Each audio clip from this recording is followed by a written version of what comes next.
Yes, it's that time again. You've asked, so I've responded. We are going to be doing the Rent to Rent Super Conference again in 2025, and tickets are now available. All right? If you missed last year, it was unreal. So you need to make sure this year you're with us.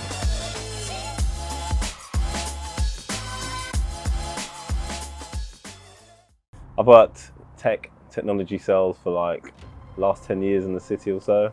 I always knew I wanted to be my own boss at some point. And I, got made redundant. I was looking at rent to rent as a strategy for me. I saw that as a vehicle that I wanted to do to be able to remove me from my job, because it was a very well paid job, 6 figures.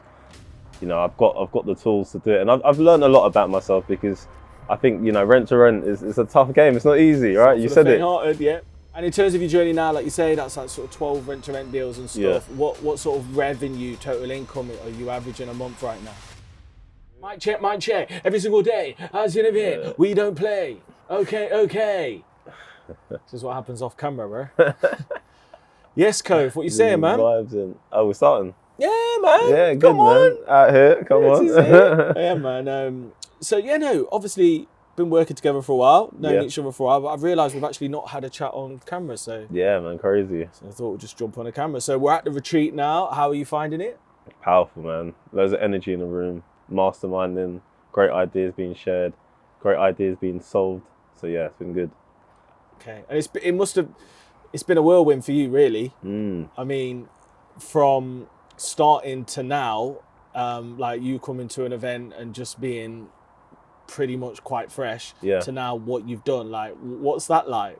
Yeah, it's mad actually when I reflect back, and I remember my first Derby Discovery Day, coming and hearing everyone's got a deal, and I was like, nah, next one I'm coming, I have to have a deal. So you had no deal on that one? Yeah, exactly. Mate. In the room, I think like you introduced everyone and got everyone to stand up, and like most people had deals. I was just like, nah, next one I need to get a deal, right? Because I want to stand up. And the next one I did have a deal, and I presented that deal also, which is great. Wow. Yeah, I didn't even like overstand that. So the first time you came, you had no deal. Yeah. Like, what was that like as an experience? And at that time, was we touring the properties? And Yeah, we did. Yeah, so that was great because I was fresh, meeting new people, hearing about people's deals, which obviously gives you great encouragement, hearing about, your story, like in depth, and then getting to see your portfolio, right? Because it's tangible, and you can see it and think, oh, I can do this. So when I left there, it just gave me the juice, what I needed to go and get the deal. And I think it was July, and I probably got the deal the next month to start in September, yeah. Wow, okay, cool. So for anybody watching that doesn't know, do you just want to introduce yourself, your business, and where you're at in your journey? Yeah, sure. So I'm Kofi, based in London. I've got 12 rent to SA deals. Come on. Yeah. And just, it's been a lot of having a minute this year, right, to get the cash flow going again, right? Because you're always injecting money into each deal, right? So it's just been staying alive and then looking to get going again. 100%, man.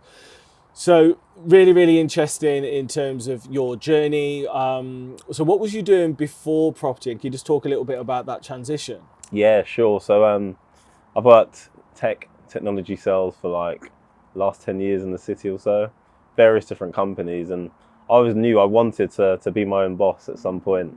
And I, got made redundant. And then I think I had the conversation actually with you before. Yeah. I had the conversation with you, and I was looking at rent to rent as a strategy for me. I saw that as the vehicle that I wanted to do to be able to remove me from my job, because it was a very well paid job, 6 figures, and there weren't many strategies and side hustles that were able to do that. So once I got into the property space and recognized that rent to rent was the game, it was then finding obviously the right person to help me do that. I remember reaching out to another guy, having a conversation with him, which was good, and then reaching out to you. And I first heard you, it was on Clubhouse. Oh, wow. Yes, it was on Clubhouse. That was pandemic times. times. Yeah. I heard you, and then I thought, yeah, I like this guy. And then I remember you had the yellow picture at the back, like the branding. I was like, okay, cool.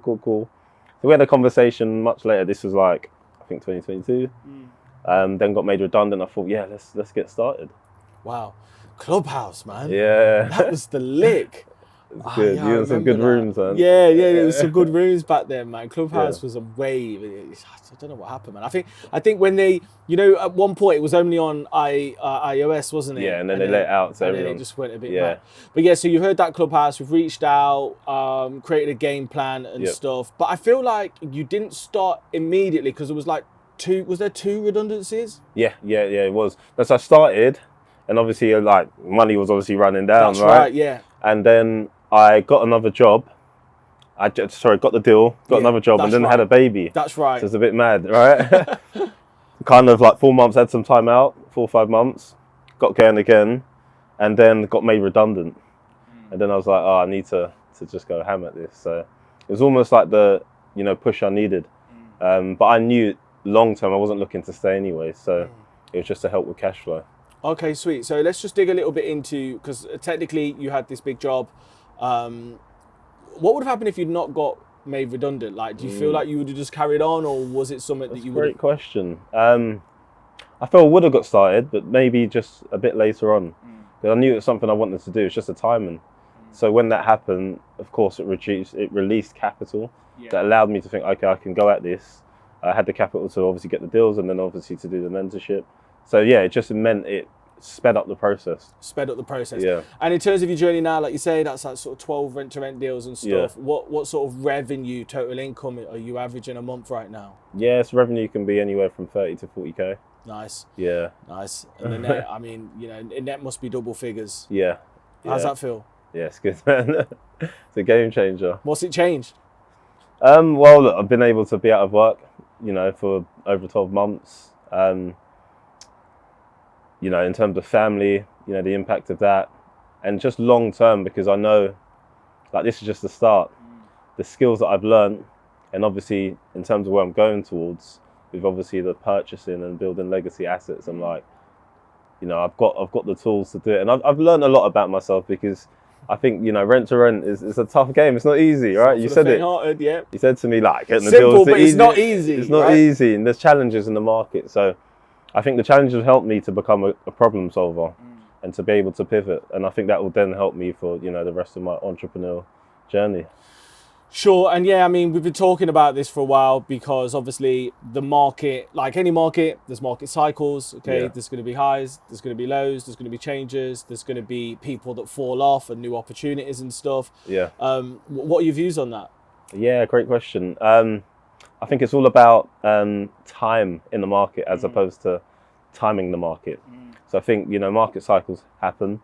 People get the, shiny tool syndrome, run-in tools, obviously, things that are being talked about a lot. So I think staying in the game for as long as possible, staying alive, people are going to run out, and then obviously those who are still in are going to be able to eat off that. So for myself and for others in the community, we're the professionals and doing it well.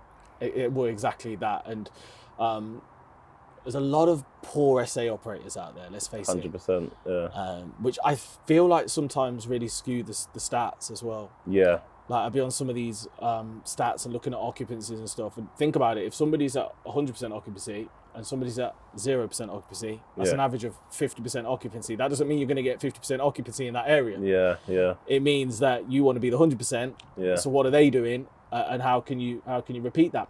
So what's next for you, bro?